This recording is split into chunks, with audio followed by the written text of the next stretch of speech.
Hey everybody, Ace here. The current unemployment rate is 8.4% as of the end of August. So if you have recently been furloughed or laid off, I know how hard it can be.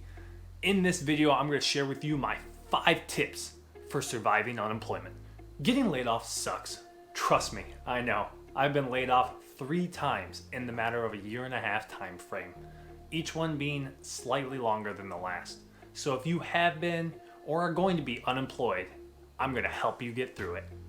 Tip 1, create an unemployment budget. I know this is going to be the last thing that you will want to do after getting told that you're going to be getting let go, but it's an extremely important one to do. You're going to need to look at any expenses that you can trim back or cut out and find different ways where you can save your money. For me, this was trimming out my go-to-eat budget, and look at me. Okay, well, not the best example, but I absolutely love to eat. Trimming back any subscriptions that I might not necessarily need, and finding out where I could really just penny pinch my budget anywhere, because the harsh reality is you don't know when or where your next job will be coming. So you're really gonna have to be tight on your budget and tight on your money to make sure you can pay your expenses and make it through the unemployment stretch. And I know, your budget might be hard to stick to. For me personally, it absolutely was, but it is necessary to help you stretch your dollar further until you can get back on your feet. Tip 2, apply for unemployment benefits. As soon as you are laid off, and what I mean is, the very first day you are no longer working for your current employer, you need to hop online and fill out your unemployment benefits. And if you're not able to go online, check where your local state labor office is and head on in there to fill out the necessary information needed to get your unemployment benefits. Remember, benefits are handled at the state level, so remember to contact your local state labor department and figure out what the process is to file for unemployment. And if you're like me and you don't necessarily feel like Googling anything right away, I got a link down in the description to careeronestop.org, and that link will take you to a drop-down box where you can choose your state, and it will have all the necessary links in there for you to figure out how to file for your unemployment benefits depending on the state that you're in. And to let you know how simple the process was for me living in Wisconsin and how simple it probably will be for you too living in other states, all I had to do was jump online, fill out a profile about who I am, my past employment history, and my recent unemployment date, and I could start filing for unemployment. It took me about 15 to 20 minutes, all said and done. Tip 3, update your resume and LinkedIn. If you're anything like me, when you're working a new job or your current job, you haven't done anything to update your resume. And you've probably done the minimum to update your LinkedIn. You've probably put in who your employer is in your current job title, and you haven't touched it since. Because why would you need to? So when I was given my 2-week notice in any of my 3 jobs that I've been laid off on, what I ended up doing was utilizing those last 2 weeks to obviously finish up some work stuff so you don't leave off on a bad foot. But with any spare time, and when it's your last 2 weeks, there's typically a lot of spare time, I utilize that time to update my resume and LinkedIn. So here's some general ideas to help you fill out your resume and LinkedIn profile. If you can, find your current job description and read through it. Figure out what you have been doing in your current job and start implementing that into your resume or LinkedIn. So for an example, if you've analyzed price points or helped negotiate the price on certain product, take that from the job description and put it into your resume or LinkedIn. What you need to do is you need to highlight your accomplishments in the current job you've done to make sure they stand out for the next job you're applying for. Tip 4, work a side gig or side hustle. For me, I was only making $300 a week with my unemployment benefits, and I only had a couple grand in my emergency fund to pull from.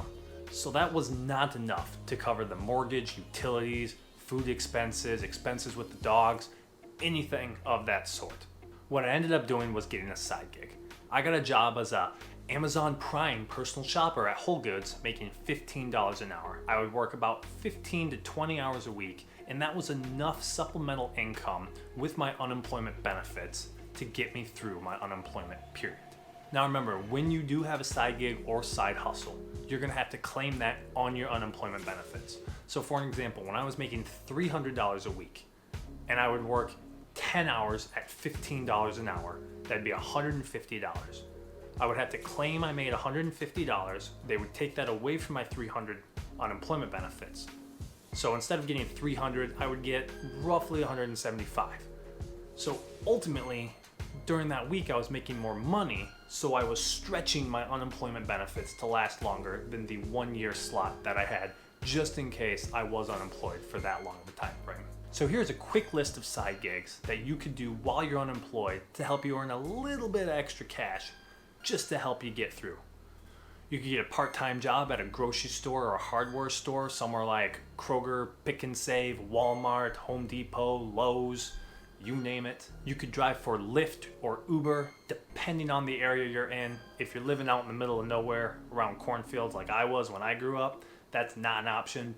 But if you're in a decently populated area, you can definitely do that. It's an easy one to do. If you don't want to drive for Lyft or Uber, because you don't want random strangers in the back of your car. I mean, me personally, my social anxiety would be going crazy. I wouldn't know if I needed to talk to them or not talk to them, or if I should just shut up or keep talking. I would have no idea what to do. And then they would talk to me and I'd say the wrong thing and they'd give me a 1 star and vote me negative and no one would ever want to ride with me again. I totally understand that.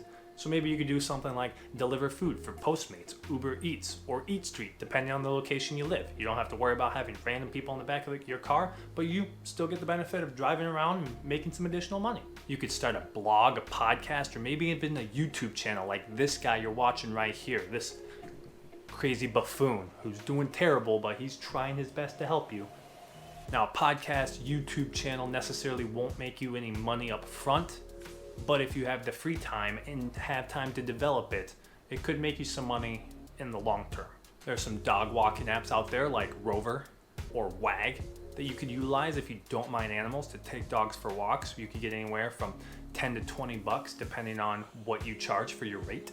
If you don't mind little kids running around screaming in your face and throwing things at you, you could be a babysitter.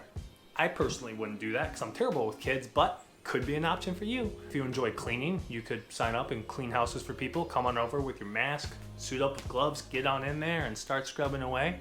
That's an option. Or if you're not necessarily into that, totally fine, and you're more creative, you could design logos or banners and utilize a website like Fiverr International. The list goes on and on. There's a lot of different options out there that you can do to make some side cash. But hopefully this gives you an idea or a little bit of a glimpse of what is possible. Tip 5, apply consistently. I know I'm gonna sound like an annoying relative when I say this, but you need to apply. Just walk right in there, tell them you want a job, and apply for it. I know necessarily that's not how it works, but there is some truth behind that. The more you apply, the higher likelihood you will have to getting a new job. It took me over 130 applications from the last time I got laid off until I got my new job. It was over 6 months worth of applying. Yes, it was tiring, it was cumbersome, it was annoying, but it was necessary. And remember, to claim unemployment benefits, you typically need to apply for anywhere between 1 and 4 jobs to put that into your unemployment benefits to be able to actually claim your unemployment at the end of the week or beginning of the week, depending on how it works for you. There are 3 websites I personally like to utilize when applying to jobs. The first one is LinkedIn. If you are following along to my previous points, you've probably thought about or know you need to update your LinkedIn profile. But if you haven't, now would be a great time to create a LinkedIn profile. Once you have your LinkedIn account made, up at the top, just go up there and click on jobs. And that's really all you need to do. You'll have a search bar up there. Type in any sort of job you might possibly want to work. Type in some keywords or even type in a company that you would like to work for. Second website I like to utilize is Glassdoor. And I really like to utilize this one because of one main feature you'll see here in a quick second. Same thing, just like LinkedIn, you're most likely going to need a profile to research your jobs. But once your profile is created, make sure to upload your resume. And after that, go to find a job. Type in any job description, keyword that you're thinking of. And the main reason I really like this is they list a salary range, as I've circled, which gives you a good idea of what that job pays. Lastly, I like to use Indeed. Indeed is very popular, and they probably over-advertise their website, honestly, but it's a solid way to apply for jobs. You don't necessarily need an account on Indeed to search for a job. So when you go to Indeed.com like this is what you're going to come up with. You're going to type in, yet again, the job you're looking to do. For my example here, I'm going to just type in marketing, press enter, and look at that. Lots of jobs listed with marketing as the title. I know being unemployed can be depressing, especially if you're unemployed for long periods of time and you'll lack motivation to do things.